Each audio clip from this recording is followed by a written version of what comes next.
Hello everyone! Welcome back to another English learning lesson. Today, we'll improve our English with a very interesting story. The topic is hats. Yes, hats! By listening to this story, you'll learn new vocabulary, practice your English listening, and discover the amazing history of hats. So sit back, relax, and let's get started. Imagine living 10,000 years ago. There are no shopping malls.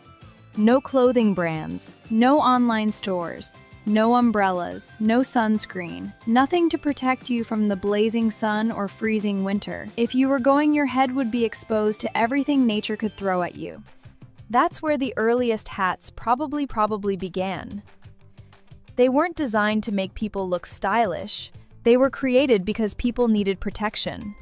Early humans likely wrapped animal skins, leaves, woven grass, or pieces of cloth around their heads. Simple, practical, life-saving. Nobody cared about fashion. Survival was everything. Over time, people became more creative. Instead of simply covering their heads, they started designing headwear for different climates. In hot deserts, they needed protection from the sun. In snowy mountains, they needed warmth. Near rivers, they needed materials that dried quickly after getting wet. Slowly, hats became part of everyday life. But something interesting happened. People realized that hats could mean more than protection. They could communicate status. Imagine walking into a village thousands of years ago. One man wears a plain straw hat. Another wears a beautiful golden headpiece decorated with precious stones. Without anyone saying a word, you already know who has power. That's exactly what happened throughout history. The head became one of the most important places to display authority. Kings wore crowns. Queens wore jeweled headpieces. Priests wore ceremonial hats. Military leaders wore helmets decorated with feathers and metal. A person's hat told everyone something about who they were. And in many societies, wearing the wrong hat could actually get you into trouble. Think about that for a moment. Today, anyone can wear almost any hat they like, but centuries ago, clothing rules were much stricter. Certain hats were reserved only for royalty. Others could only be worn by religious leaders. Some styles were limited to wealthy families. Fashion wasn't just about looking good. It was part of society's rules.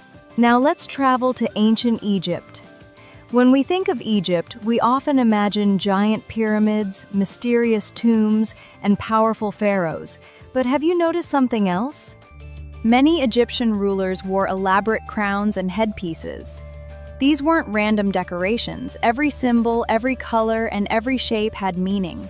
The crown represented authority. It showed that the ruler had power over the land. In fact, different crowns represented different regions of Egypt. Imagine ruling an entire civilization, and people recognized your authority simply by looking at what was on your head. That's incredible. Now let's move to ancient Rome. Roman soldiers wore helmets, not only to protect themselves in battle, but also to make them look more intimidating. Some helmets had colorful crests made from horsehair. From a distance, an army looked taller, stronger, and more powerful. Even today, military uniforms around the world still include special hats and caps. Why? Because appearance matters. Uniforms create discipline. They build identity. They remind people that they're part of something bigger than themselves. Here's something fascinating. For thousands of years, removing your hat was considered a sign of respect. If you entered someone's home, you removed your hat. If you met a king, you removed your hat. If you attended a funeral, you removed your hat. That simple gesture silently said, "I respect you." Even today, in many cultures, people remove hats during national anthems, religious ceremonies, or moments of remembrance. A simple object can carry so much meaning. As civilizations grew, hats became works of art. People added feathers, silk, gold, silver, leather, fur, even jewels. Suddenly, hats weren't just useful, they became beautiful. Rich families competed to wear the most impressive designs. Artists painted famous people wearing elegant hats. Fashion was becoming part of everyday life. And that was only the beginning. How did hats become fashion?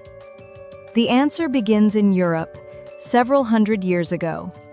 As cities grew larger and people became wealthier, clothing became a way of showing social status. It wasn't enough to own expensive clothes. People wanted others to notice them from a distance. And what is the first thing most people notice? The face. And just above the face, the hat.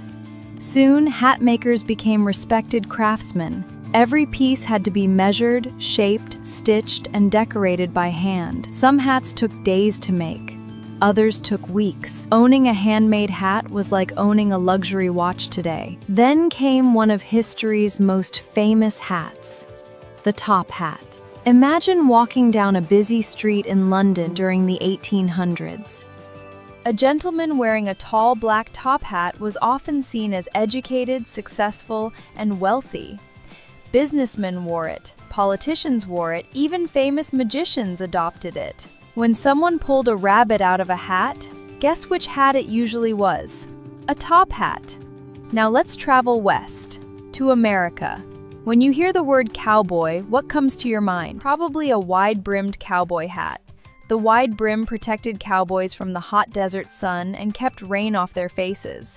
Some even used their hats to carry water for their horses or fan a campfire. One hat, many purposes. That's smart design. Now let's visit France. Here we meet another famous hat, the beret. Simple, round, soft, easy to wear. Originally worn by farmers and shepherds, it later became popular with artists and writers. Today, the beret is still a symbol of French culture. Now let's step into a busy kitchen. What's on a chef's head? A tall white chef's hat. One popular explanation is that taller hats traditionally represented more experienced chefs.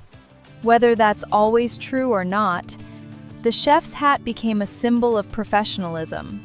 Next stop, the baseball stadium. The baseball cap began as part of a sports uniform. Players needed something to protect their eyes from the sun. The curved brim solved the problem perfectly. Today, baseball caps are worn all over the world. Now here's a question for you. How many hats do you own? Each hat probably serves a different purpose. A warm cap for winter, a stylish hat for parties, a sports cap for sunny days. Without realizing it, we still use hats the same way our ancestors did. For protection, for comfort, for identity. Have you heard of the sombrero? This traditional Mexican hat has a very wide brim because it provides excellent protection from the strong sun. Beautiful. Practical. Now think about winter hats. Beanies, knitted caps, wool hats. These hats trap heat and help keep our bodies warm.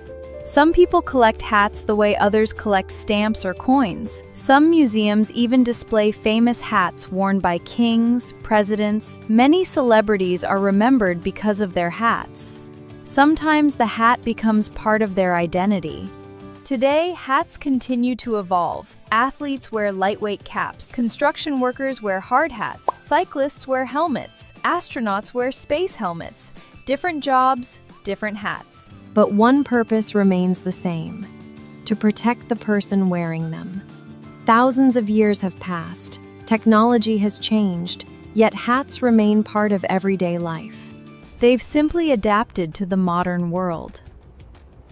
Have you ever noticed how wearing a hat can change the way you feel? Put on a sports cap, and you might feel relaxed. Wear a cowboy hat, and you might stand a little taller and feel more confident. A chef puts on a chef's hat. A police officer wears a uniform cap. A firefighter puts on a helmet. These aren't just accessories.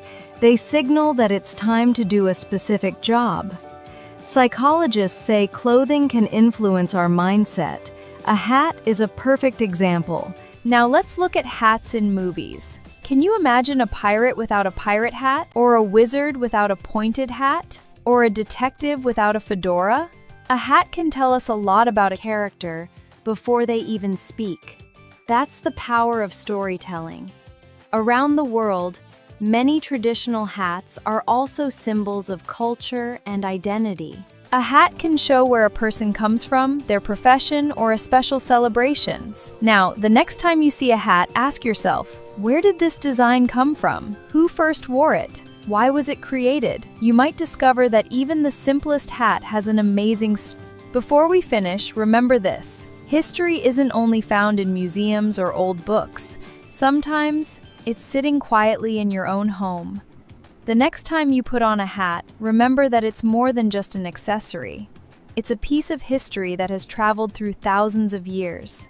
Thank you so much for listening.